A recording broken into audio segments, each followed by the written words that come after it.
On May 31st, 2017, at around 2:30 p.m., Shantara Hurry was at work when she received a phone call from one of her two sons, who were being babysat by their older sister, 12-year-old Naomi Jones. He explained to Shantara that the three siblings took their dog on a walk, and after getting back into the apartment at around 1:30 p.m., Naomi left the apartment again, this time alone. Naomi was described as a responsible and caring girl who was mature for her age, and it was unusual for her to leave her two brothers alone so abruptly. Usually, she'd only leave the apartment to take the family dog out while babysitting. Shantara became immediately worried, and so she left work and rushed back to her home in North Pensacola. When she arrived home, she quickly knocked on all of her neighbors' doors and every house on the street. When Shantara was unable to get any new information regarding the whereabouts of her daughter, she called 911 and filed a missing persons report. Investigator Michelle Wirt immediately went to Shantara's house, and she initially assumed Naomi was a runaway, like many other missing persons reports. But as she questioned Shantara, she realized this likely wasn't the case. Naomi had left two significant personal possessions at home, her phone and her purse. And since Naomi was very active on social media, a young girl leaving her phone at home while running away was very unusual. The authorities promptly took action and began canvassing the neighborhood. They knocked on the neighbors' doors and collected as much information as they could, such as what vehicle they drove, where they were when Naomi went missing, and if they heard or saw anything out of the ordinary around that time. Detective Wirt then immediately briefed the Escambia County District's Attorney's Office and Chief Assistant State Attorney Bridget Jensen. And with that, the search for Naomi Jones began. Right now, the search continues for missing 12-year-old Naomi Jones. Hannah McKenzie is live this morning with the latest on that search. Several agencies involved right now. Hannah, what are we looking at? Hey, good morning, Laura. So I'm here at Olive Baptist Church. This is where search and rescue crews have set up a mobile command center. Now, I just got off the phone with Naomi's mother, Shantara Hurry. She tells me it is not like Naomi to just leave.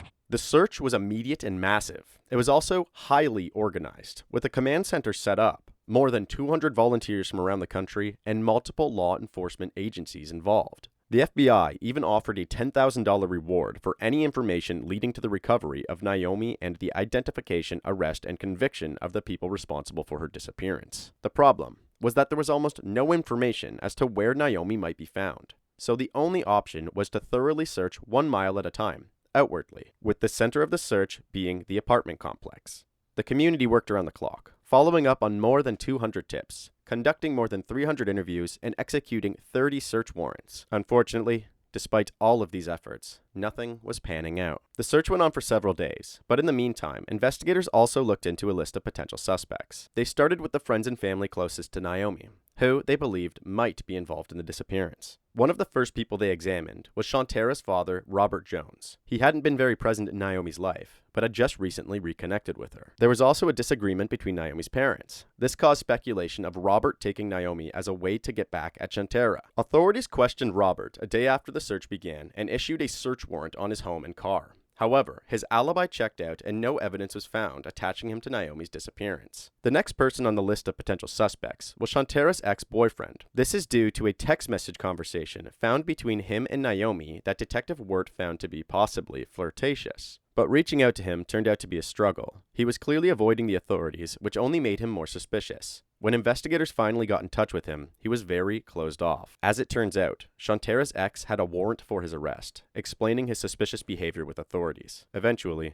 investigators were able to look at his phone history, and while doing so, they came to the conclusion that his phone's location history was nowhere near the apartment complex when Naomi disappeared. So, investigators moved on to the next suspect. They then scanned through the Florida Sex Offender Registry in an attempt to narrow down their search for potential suspects. Once again, they found nothing.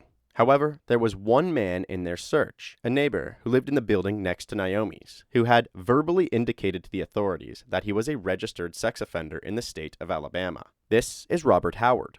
Robert had been in prison for 15 years for prior offenses. He was convicted in 1999 for the sexual assault and rape of 2 women. Robert's girlfriend lived in the same apartments as Naomi and was a frequent visitor to the complex. Robert claimed he was in Alabama on the night of Naomi's disappearance, but investigators decided that his alibi needed to be corroborated and his background needed to be checked. They followed up with Robert for a second interview, but for some reason, his story changed drastically. Robert was now claiming that he actually had been nearby on the night of Naomi's disappearance. Both of these interviews took place in the apartment of Robert's girlfriend.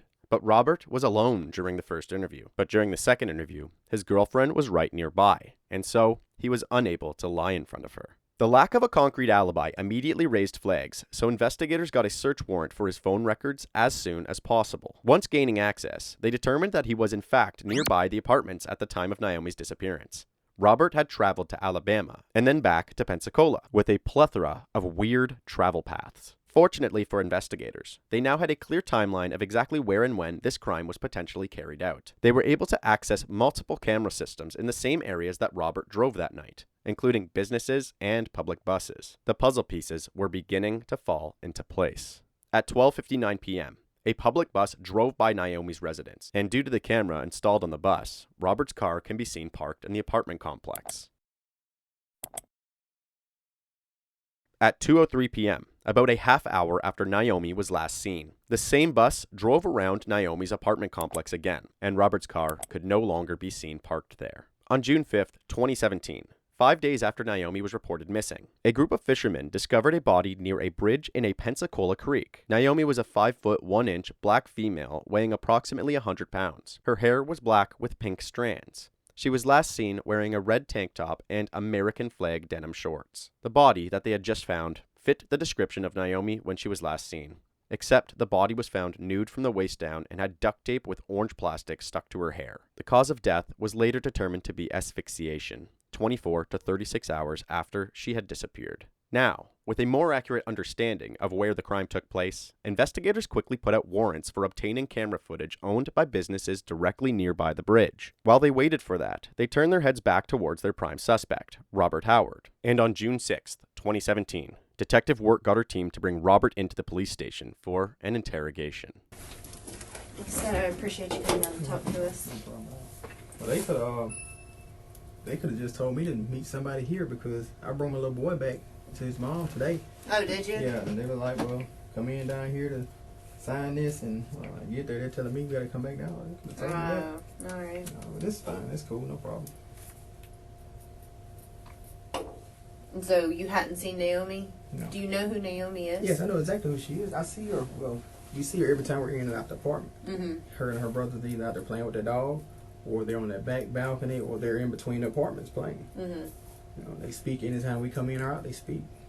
Mm-hmm. So I know who she was. Yes. Had you seen her at all that day? No, ma'am. Okay. You live in the next building over? She lives in like they're downstairs here. My girlfriend's apartment is upstairs here. On the next building over? Yes. Okay, so you left. Okay, you talked to Naomi's mom. Yes. Hadn't seen her, blah, blah, blah. What did she say to you? Anything? No, she just asked me how I'd seen her. I told her, no, ma'am, I hadn't seen her. She was like, well, you know, that she had, she told me, she don't know how long she's been gone, and that her brother didn't even know how long that she'd been gone. Mm-hmm. And she said that he didn't know she had left. Okay. And so we stood there and talked. Like I told her, I said, no, if I hear or see anything, I would let her know. Or I would call Lauren and let Lauren let her know. And I told her if she found her, to call Lauren or let Lauren to let me know that, no, she was found. Okay. To somebody watching this interrogation without any context, it could easily be interpreted as a normal man helping the police out with their inquiries about a minor issue. Robert is cool, collected, and confident, and in no way does it appear as if he is the main suspect of a murder. Just 2 hours after this interrogation, the authorities gained access to the camera footage near the bridge. It was discovered that about 12 hours after Naomi's death, a car can be seen driving sporadically around the bridge. The car was quickly identified as a silver Nissan, which was the exact same car that Robert drove. Upon this discovery, Robert was then arrested in his girlfriend's apartment and brought back to the police station for a second interrogation. You don't want no water or nothing? I'm fine.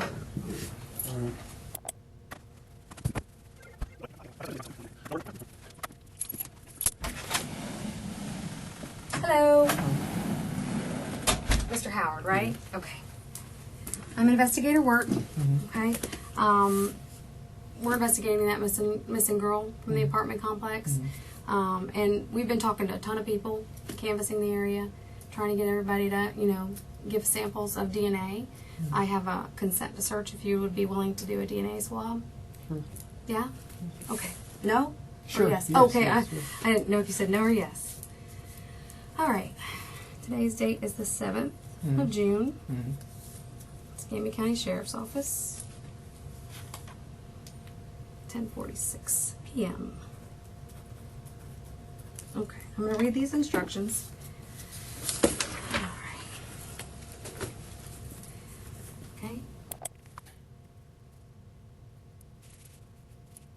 And then you just sign there for me.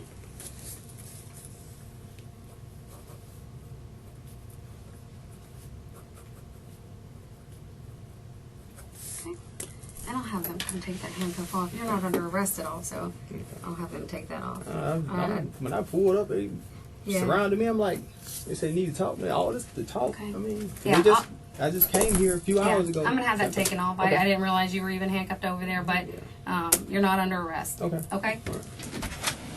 All right. This gentleman's going to get your buckle swabs just there. How you doing, Robert? I'm Brent, man. All right, I'm the crime scene guy. I'm sort of like Olin Mills, so I got to do photos and I got to do the DNA swab. All right, it's really easy. You ain't got to move around or anything like that. I need for you to open that up, though. Take your swivel water, rinse around in your mouth. That way you get all that dry mouth, cotton mouth solved. Because this is going to make you just a little drier there, okay?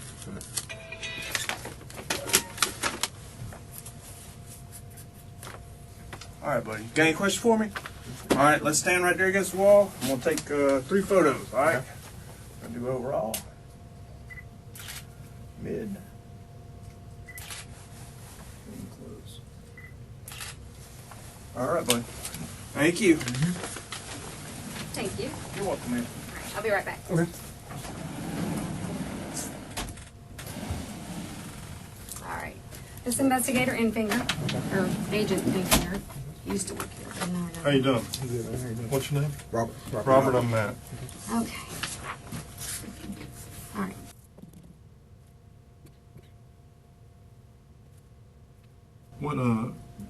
What vehicle did you?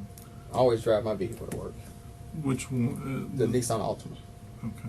So you were in that car that night? Yes, I'm in that car every night. Okay. I got a question. Because I've been, is my house and vehicle going to be searched?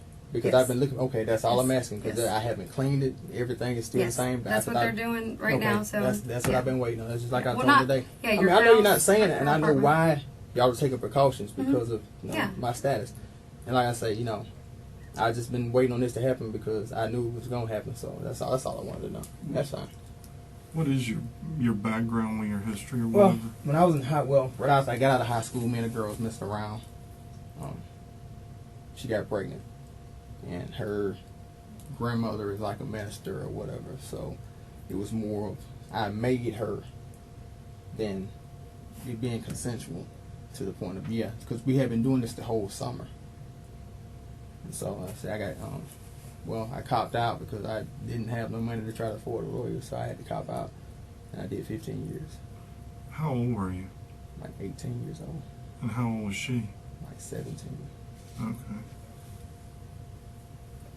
What year was that? 1998. what was the charge? First degree rape? First degree rape? Yes. And that was in Alabama. Yes. She was 17, you said? Yes.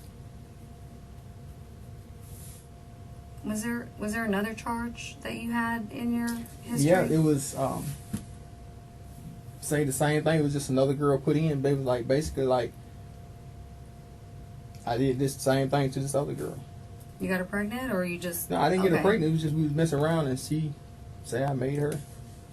And it's the same time that this other girl said the same thing. And what Basically, they was- said I did the same thing to both of them in the same night at the same time, So you were 18. How old was this girl? same age. So both 17. Now, my paperwork, I don't know if this changed, but in my paperwork, it had like 2 different ages, and it said it was a white female. It's not a white female, it's 2 black females, and they were the same age. I don't know if they ever changed it because they got my tattoos and Because everything I thought else. one of them was a younger female. Yeah, they said. got a lot of my stuff messed up. They got the Okay. tattoos and everything messed up. So that, I don't know if they changed it or fixed it, but we Mm-hmm. were all like 17, 18 years old, and it was 2 black females.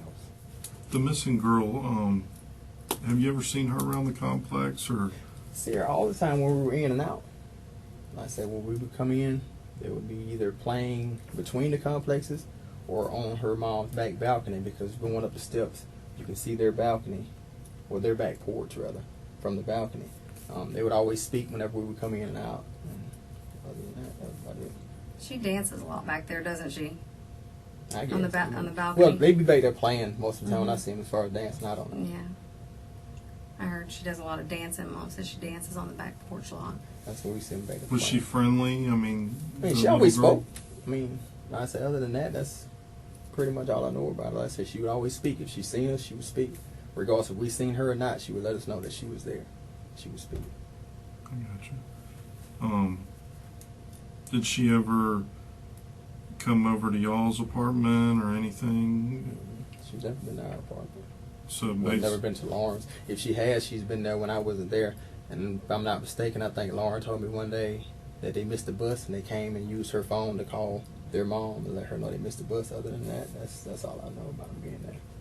Okay.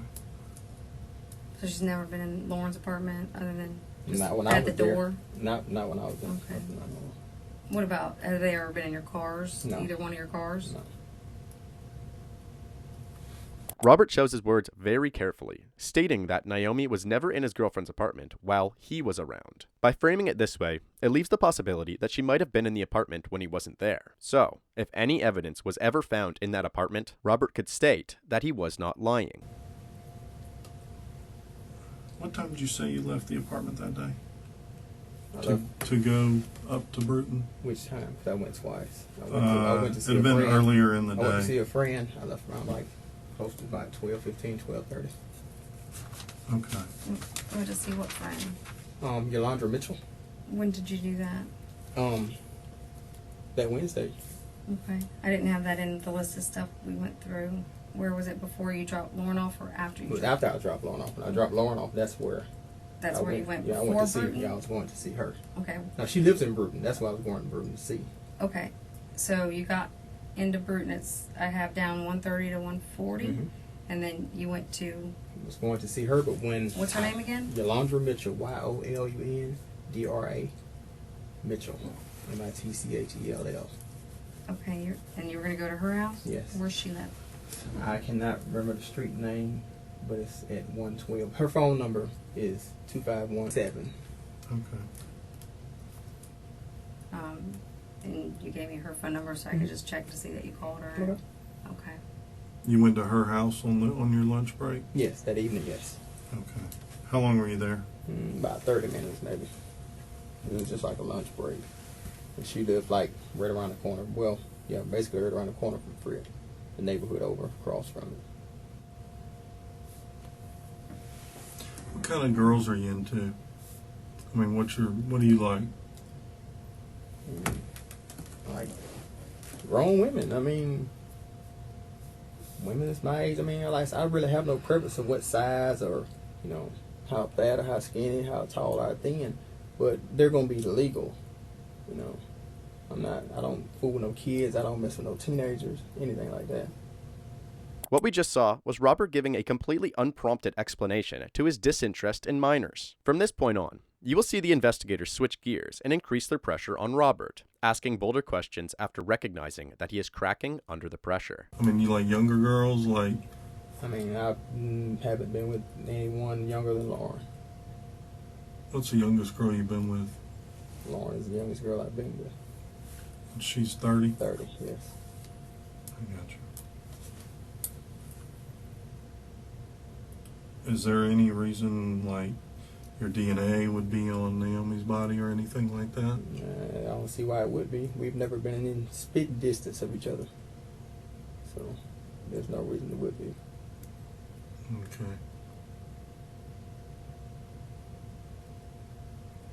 So you've never had any physical contact with her? None whatsoever.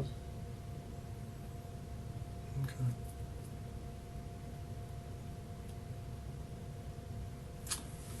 What if I were to tell you that your car was in the area where her body was found that night?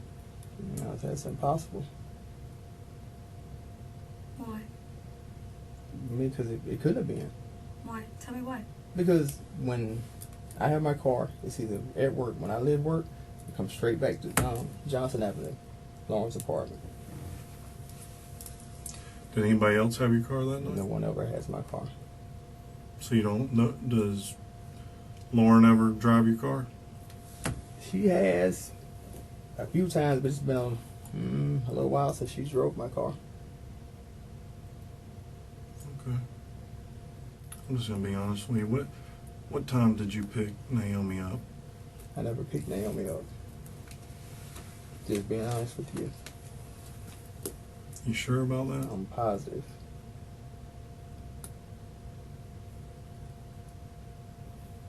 Well, about the time you leave your apartment is the time she goes missing.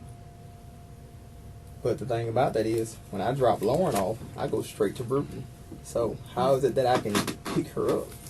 The thing about that is that we already have your phone records. Okay. And you were at the apartments at 1:30. And I was gone at 1:30. Phone records show no, you were there at 1:30. That phone number that you gave me is the phone number we subpoenaed for the records. You were at the apartments at 1:30. You were not in Bruton. I was on my way to Bruton. You were. I'm not going to argue with you. I mean, you don't have to argue, but okay. If you say I was at the apartment, just please search my license. Nothing has been changed in my car since the day that the first officer flipped through it and looked through it. Everything is in there. If you find anything in that car, it's going to be from your Alondra Mitchell. Despite Robert being caught in a string of lies, he continues denying his involvement in Naomi's disappearance. He clings on to the fact that he hadn't cleaned his car, and investigators still found no evidence of Naomi being in it. He then uses this to paint himself as a victim in the situation. I never got her to get in my car. She's never been in my car. That's why I've never cleaned my house. I've never cleaned my car. Because of that. So I feel like if I clean that car, and y'all find it clean, oh, well, he cleaned it before we can get to it. That's why I didn't do that. Because I feel like, it's eventually going to come. So, I'm already, have a status of sex offender. So, whatever I have is going to be searched. I feel like that anyway. Right. Because I'm already a potential suspect, I guess. Can you say that? What made you feel that way? Like I just told you. I feel like, when you look through it, I'm right there at the complex where this child's missing. I'm right there. I'm already, like I said, sex offender status is over my head. Already. So, I'm right there. So, he's right here. So, why not just check him out? Right. That's why. To get myself in the clear, I said I wasn't cleaning the car, and I wasn't cleaning my house. That way, if you need to search it, go through it, however, do that. I got you. Robert continued to deny any involvement in the disappearance of Naomi, despite plenty of evidence incriminating him. The total runtime of this interrogation alone is over 4 hours, and it wasn't until the 2-hour mark that Robert finally said something he instantly regretted. Let me help you. Help me how? Let's talk about it. I already told you what listen to me, I Robert. understand you tell him that, but I'm still, I still feel like I'm never gonna see the light of day. I mean, like I said, it's nobody's fault with my own, but I mean, I am sorry for what happened to his child. But at the same time, How though? I can't wrap my head around it. What could have gone so bad for you to do this to this girl?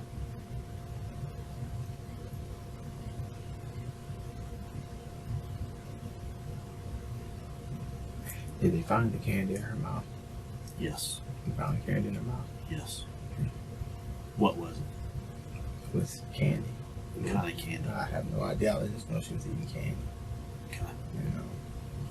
Similar to the statement that Robert made earlier regarding his attraction to minors, this statement was completely unprompted. Nobody but the investigators knew about the candy that was found in Naomi's mouth. While it's clear that the pressure is weighing heavily on Robert at this point, this footage makes it seem as if Robert couldn't help but ask this question for some sort of twisted gratification. Now that Robert has made it clear that he's responsible for this heinous crime, the gears of this conversation switch as he desperately tries to find a way to justify what he did, likely fabricating details every step along the way. Yeah.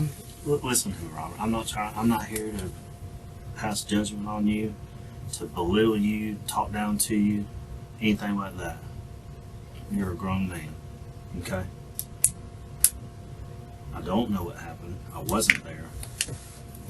But what I would like to do is have some answers.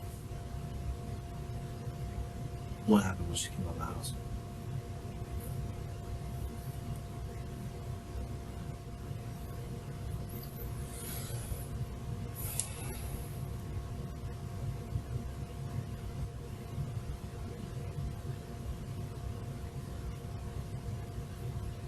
Were you outside when they were walking the dog?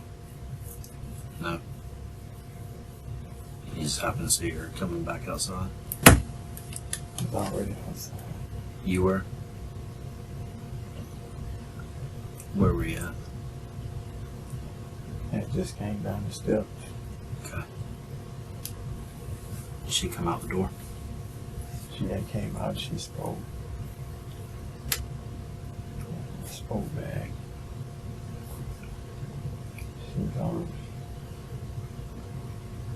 She said she didn't like my shoes. She liked your shoes?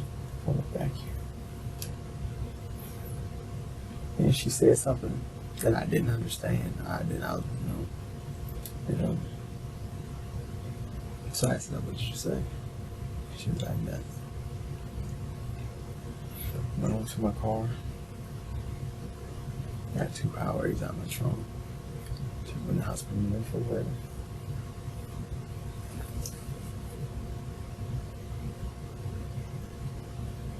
And I came back out. Took me my charger. Went to the car. And she said, yeah. And I asked her what she said. She told me, you heard. I said, no, I didn't. What did you say? And she was like, well, where's Lauren? I said, Lauren's at work. She said, can I come in with you? And I told her no. Because she couldn't come in.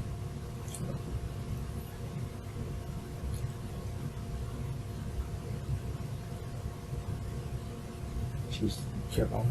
I let her come over. I let her come over. I kept telling her no. She walked over to the steps as I was going up the steps. And she said, I'm coming anyway. I said, no, you're not. The further I went up, the further she came up. When I make it to the door, she's at the top of the steps, and I tell her to go back home. Go home. Go home.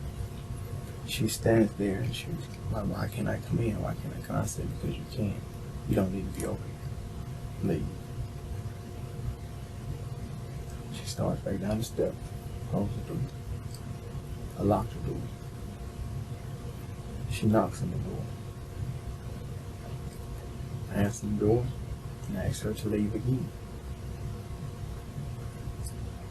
As I walk back out on the balcony because I didn't want no one to get the perception that I was trying to lure her in or drawing her in. I walk back out on the balcony. There's not no one in sight, no one. And I was like, man, on any particular day, there'd be 100 people around here. But in this instance, there's no one here. So, we walk back to the end of the balcony. And I tell her just to go home. Again, go home. So she starts down the steps like she's gonna leave. So when I turn around, she comes back again. When she comes back again this time, she walks all the way up on me like she's trying to brush up against me, telling me I'm scared of her. I'm like, I'm not scared of you, I just need you to leave. If something happened and somebody say something, then we got a problem. Right. There ain't gonna be no problem. There ain't gonna be no problem. So I don't go back to the house. I don't even go back in the apartment. I go sit on the steps. And I'm trying to wait on her just to leave because I don't want no problems about her being around the door. Right.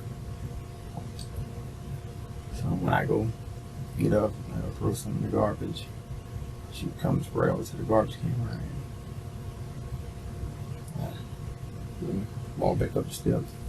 Walk back in the house. She's coming back up the steps. She comes to the door.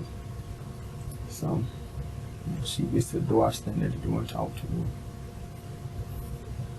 She stands there and she's making gestures to me. Can she come in? Can she come in with me? I I said, no, you can't come in. So she's still standing there. So right when I close the door, she grabs the knob, tries to open it. I said, get away from the door. Just let you get away from the door. And then she leaves. I turn around and close the door again. She knocks again. She knocks and finally I open it. She comes in. And she never leaves, never goes no further than the front door. And she's making gestures, sexual gestures. Like what? Can she see the she can handle the, you know, she got a boyfriend that's 15 and this, that, and other. I'm like, well, I ain't got nothing to do with that. No, I really don't. And at this time is when she didn't grab my, but she grabbed it like my shirt, the bottom of my shirt, like she was trying to. And so when I grabbed the wrist, told her to stop, and she's keeping on. And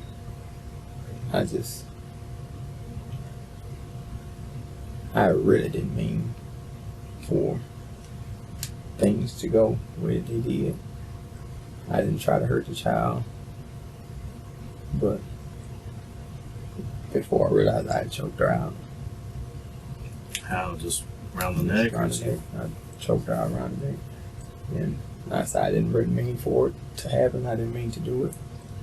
You know, I heard when she was found. That's why I said I would really like for them to take a DNA test, because they said when she was found, she didn't have on no bottom. She was fully dressed. She was fully dressed. I never took any of her clothes off. I never took anything anywhere. She was fully dressed.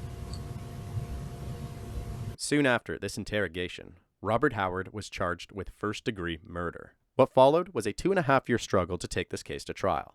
It was originally set to go to trial in March of 2020, but due to the pandemic, it was continually delayed. Finally, in August of 2021, prosecutors took Robert to trial. Their plan was to focus on two main things. First, they wanted to explain to the jury what kind of person Naomi Jones was. Naomi was a fun, loving, and charismatic young girl who wanted nothing but to uplift the people around her, and it was important to the prosecution and Naomi's mother that the jury knew that. The second focus was the duct tape found in Naomi's hair. While searching Robert's home, 5 pieces of duct tape were found that matched the class characteristics of the duct tape found in Naomi's hair. This led to another question. If Naomi was deceased, why would the perpetrator use duct tape at all? This led investigators to believe that Robert hadn't killed Naomi right away, and therefore used duct tape for either detaining or quieting Naomi. This deduction went hand in hand with the forensic evidence, suggesting that Naomi died 24 to 36 hours after her kidnapping. This directly challenges the defense's claim that Robert didn't intentionally kill Naomi. In other words, the prosecution wanted to ask the question, what exactly did Robert do to Naomi, and does it match what he said had happened? The third focus for the prosecution was a big piece of evidence given by Robert himself.